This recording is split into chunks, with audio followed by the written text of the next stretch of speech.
Hey guys, Level Cap here, and today we're reviewing the new Firestorm Battle Royale game mode for Battlefield 5.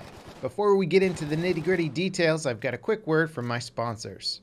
Today's video is sponsored by Massdrop and their PC37X gaming headsets made by Sennheiser, a company that's known for making high-quality audio products for over 80 years. I've personally been testing these out in Battlefield quite extensively, and I gotta say the positional audio is incredible. One of the most important tools, especially in first-person shooters, is positional and directional audio, so figuring out where your enemies are coming from without seeing them. The better the headphone, the better you can do this, and these are top of the line. Not to mention, it's got a very high quality gaming microphone that actually flips out of the way when you don't need to use it. This is me recording on it right now. Dice please. See? Sounds pretty good.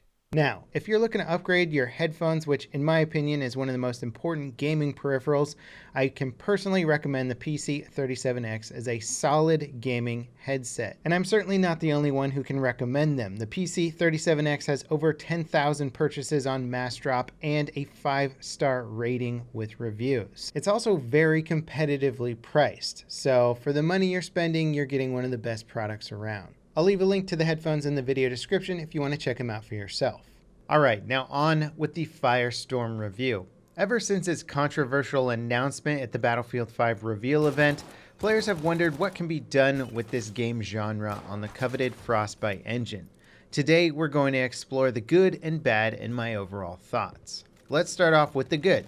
The map and graphics and performance are top notch. I get even better performance in Firestorm than I do in Apex, and there's no question about which game looks better. Firestorm is the best looking battle royale on the market, and it has the best performance as well. A solid 144 frames per second while playing at 1440p resolution. It's hard to ask for more than that. The engineers who optimized the Frostbite engine should be proud of their accomplishments. The graphics are actually toned down a little from the normal multiplayer mode's clutter and detail, but that's probably mostly done to improve player visibility. Also, the actual Firestorm itself is incredibly impressive visually and doesn't affect performance. It's a great way to reimagine the Circle of Death concept in a truly terrifying manner. Watching it chew through buildings and set trees ablaze is fun to watch and serves as a great tool to end combat stalemates. Also, if you're playing at the edge of the circle, the loud crackling and creaking of things that it's breaking and burning actually masks players' footsteps, so it does introduce an extra element of chaos if you want to be one of those players who plays the edge of the circle. This could be good or bad depending on how you take it, but it does create a new dynamic that hasn't really been there before.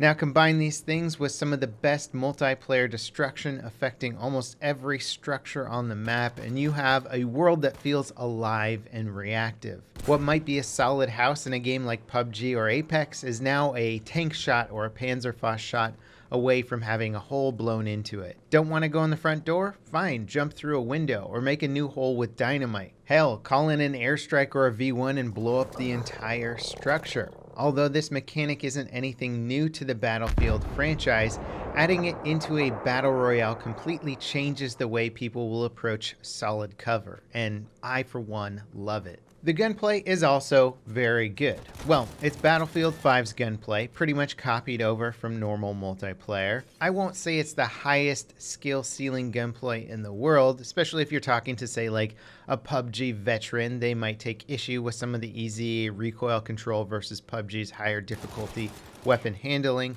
But for the most part, it's inviting with a bit higher skill curve than Apex's weapon mechanics. The gadgets are fun and certainly mix up the standard combat quite a bit. Airstrikes or V1 flying bombs bring that boom factor and crazy moments when you see buildings completely leveled in massive explosions.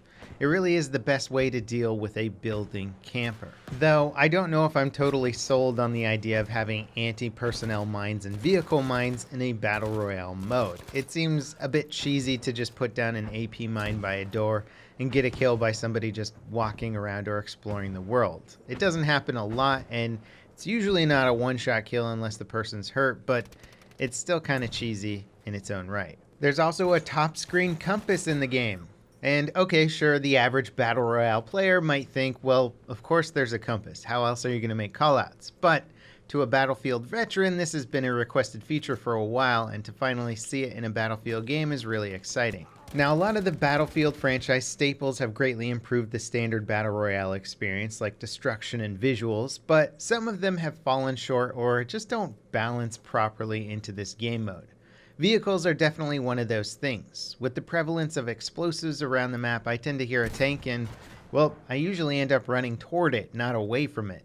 The map is so vast and covered in foliage that sneaking up on slow-moving armor is pretty easy, and a squad can ambush and take out a full-health tank in seconds. Combine that with the fact that most tanks now require 2 people to fully operate while on the move, and you have a loud death trap.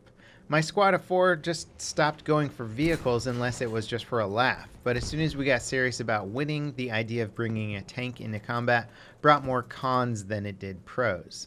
The helicopter is cool, but again, it doesn't really seem to serve any significant role other than looking cool and, well, exploding even cooler.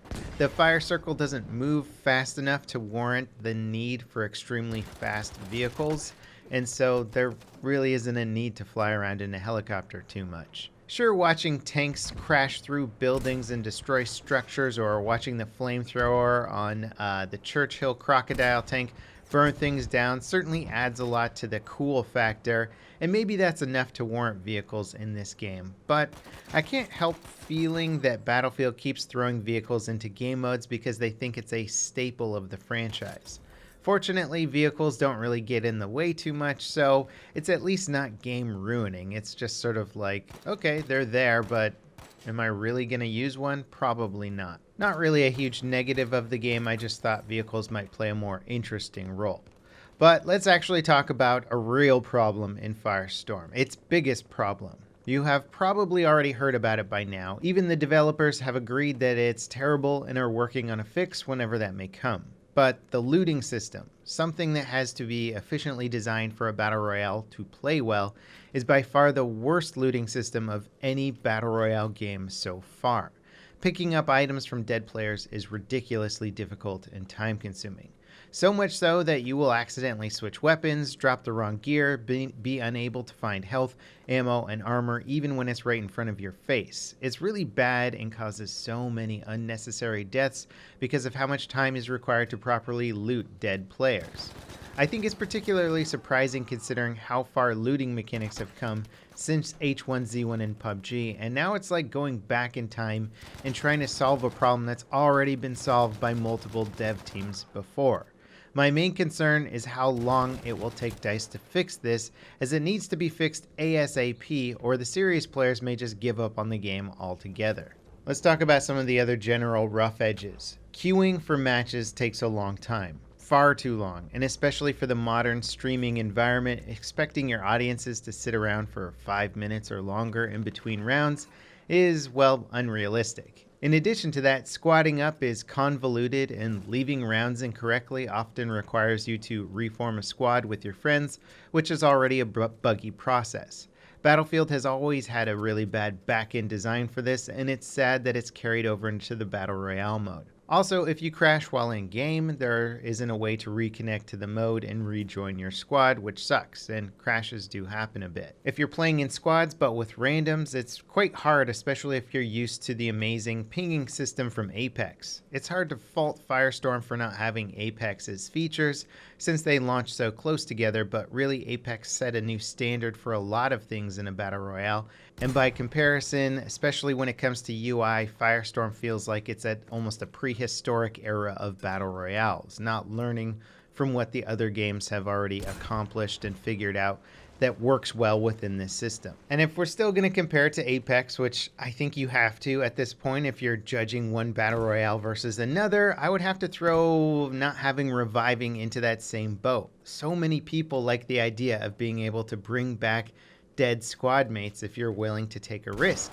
And now going back to a non-revivable Battle Royale feels like a step backwards. It would be cool to see if Criterion was willing to have an open discussion about this. Now, when you're knocked down in the game, you go into what's called a down but not out state. This state in Firestorm is very awkward. Criterion has decided to give down players the ability to shoot one magazine from a pistol and also attack players with a knife. This encourages the annoying practice of thirsting. Thirsting is when you down an enemy player, but instead of switching your focus to the bigger threat, which would be their teammates, you instead go for the finish on the downed player, often sacrificing your squad's advantage to do so. Now, in Firestorm, this practice is encouraged since downed players pose a real threat. Also, trying to use melee weapons to finish off a downed player can result in your death, as has happened multiple times since downed players can now stab you with a knife. This is a very awkward and kind of crappy situation for the most part, and I think Criterion should really rethink their whole design, as it's not good. The assignment and reward system is laughably bad. I'm not even surprised at this point considering the assignment system for the rest of Battlefield 5, but it's amazing that they made it even worse for Firestorm, as if, like, how is that possible? Well, I'll tell you how it's possible.